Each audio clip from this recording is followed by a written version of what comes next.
भरपूर आहेत सर. ईडीची चौकशी आहे ते लाईव्ह आउटपुट दे, लाईव्ह आउटपुट दे. साईबाबांचं आहे. एक मिनिट सर, एक हे लाईव्ह आउटपुट दे लवकर. एकच मिनिट. ठीक आहे, एक मिनिट सर आता एक हे थांब एकच मिनिट थांब. एक मिनिट. मुंबई पोलिसांना आता दिशा सालियन प्रकरणी लेखी आदेश जे आहेत ते राज्य सरकारतर्फे देण्यात आलेले एसआयटी स्थापन करण्याचे लेखी आदेश निर्देश देण्यात आलेले आहेत. मला वाटतं की ह्याची घोषणा आदरणीय उपमुख्यमंत्री महोदयांनी केलेली होती आणि त्याच्यामुळे ह्याच्यामध्ये नवीन असं काहीच नाही.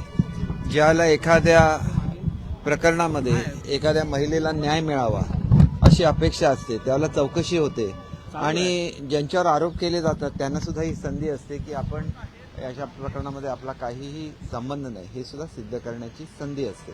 त्याच्यामुळे चौकशी होऊन दे आणि मग काय ते सत्य बाहेर पडेल. अशी संधी छगन भुजबळांना देण्यात आली का? त्यांच्याविषयीची याचिका मागे घेतलेली आहे.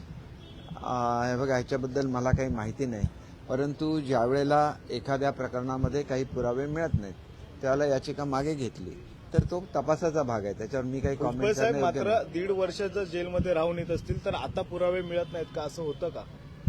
हे बघा, हा प्रश्न जो आहे तो तुम्ही ज्या वेळेला ते संपूर्ण तपासाचे कागदपत्र असतात आरटीआय खाली तुम्हाला ते मिळू शकतात. ते बघितल्यानंतर तुमच्या लक्षात येईल की ह्याच्यामध्ये योग्य आहे की अयोग्य आहे. नंतर तुम्ही हा प्रश्न विचारा. हे असं एक गोष्ट लक्षात घ्या की भारताची सिस्टम अशी आहे की कोणीही मनुष्य कोर्टामध्ये जाऊ शकतो त्याच्यावर ऍक्शन घेतलेली असली तर. आणि एक ज्युडिशियल सिस्टम अशी आहे की तुम्ही कुठलेही निर्णय असे घेऊ शकत नाही की जे कायद्याच्या निकषावर बसत नाहीत आणि त्याच्यामुळे कायद्याच्या निकषावर ते बसत असेल तरच मागे घेऊ शकतात, नाहीतर ते मागे घेऊ शकत नाहीत. त्याच्यामुळे एक गोष्ट लक्षात घेतली पाहिजे की भारतामध्ये ही सगळी व्यवस्था आहे म्हणून भारत देशाचा कारभार व्यवस्थित चालू आहे. कोणालाही फेवर गव्हर्नमेंट करू शकत नाही, त्याला काही कारणं दाखवायला लागतात, पुरावे दाखवायला लागतात, त्यावेळेलाच गव्हर्नमेंट करतं. त्याच्यामुळे काही झालं की मग इथं आले म्हणून त्यांची केस मागितलं असं काही लोक म्हणण्याची शक्यता आहे, पण त्या म्हणण्यामध्ये काही तथ्य नसतं. मुंबई महानगरपालिकेची 25 वर्षाची आहे ती चौकशी लावण्यात आलेली आहे, कसं बघता या सगळ्या प्रकरणाकडे? हे बघा, मला असं वाटतं की ज्यावेळेला आपण एखाद्या ऑथॉरिटीवर बेछूट आरोप करतो जे शिष्टसंमत नाहीत, जे समाजामध्ये मान्य केले जात नाही, अशा तऱ्हेने बोललं जातं त्यावेळेला त्याच्यावर रिॲक्शन सुद्धा येते, हे लक्षात घेतलं पाहिजे. आणि म्हणून अशा तऱ्हेने जर काही नसेल त्यातून काही निघणारही नाही, परंतु आपण वाटेल तसं बोलायचं, दुसऱ्याचं मन दुखवायचं आणि नंतर त्यांच्याकडून आपल्याबद्दल सहानुभूतीची वागणूक ठेवावी अशी अपेक्षा करणं हे मुळात चुकत आहे. एखाद्याला नालायक म्हणणं, त्या पदाचा विचार न करणं, तुम्ही कुठल्या ऑथॉरिटीला अंगावर घेताय हे सुद्धा लक्षात घेतलं पाहिजे. आणि तुम्ही जर स्वच्छ असता तर तुम्हाला वाईट वाटण्याचं काही कारण नाही. शेवटी असं आहे की तुमच्या अंगावर कोण गेलेलं नव्हतं का? हे सगळं चाललेलं आहे का? असं बोललं जातं महाराष्ट्रामध्ये, हे योग्य आहे का? महाराष्ट्राची ही संस्कृती आहे का? कोणाला गद्दार म्हणायचं? एक गोष्ट लक्षात घ्या की शिवसेनेच्या संदर्भात शिवसेनेची तत्व ही बाळासाहेबांनी जपली. शिवसेनेची घटना काय सांगते?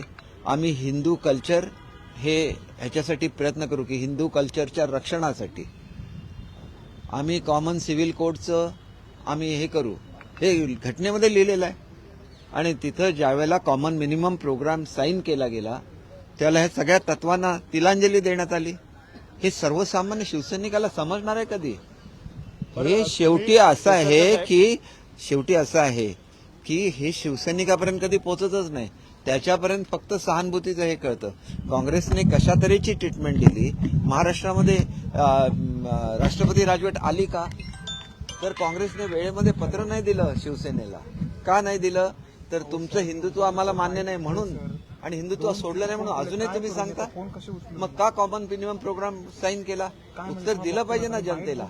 आणि म्हणून मला सांगायचं की मला सुद्धा आता ह्याच्यासाठी जायचं आहे, माझी साक्ष आहे, त्याच्यामुळे मी आपल्याला एक प्रश्न, एसआयटी स्थापन झालेली आहे, दिशा सालियन. आदरणीय पवार साहेबांना मनापासून शुभेच्छा देतो. बघा, राजकारणामध्ये मोजकी माणसं अशी असतात की ज्यांना राज्याबद्दल पूर्ण नॉलेज आहे, राज्याच्या समस्यांची जाण आहे आणि त्याच्यासाठी काय करायचं याच्याबद्दल सुद्धा जाणीव आहे. अशा थोर नेत्यांपैकी एक पवारसाहेब आहेत. राजकारणामध्ये संघर्ष होऊ शकतात, राजकारणामध्ये एकामेकाबद्दल बोललं जाऊ शकतं, परंतु पवारसाहेबांचं ज्ञान, त्यांना असलेली महाराष्ट्राच्या बद्दल असलेली आस्था, याच्याबद्दल कुठलंही दुमत असू शकत नाही. त्यांचं शेतीमध्ये असलेलं ज्ञान हे भारतामध्ये सर्वोत्कृष्ट आहे आणि त्याच्यामुळे त्यांना मी मनापासून शुभेच्छा देतो. त्यांचं मार्गदर्शन कायम महाराष्ट्राच्या जनतेला लाभत राहो अशी मी त्यांना सदिच्छा देतो.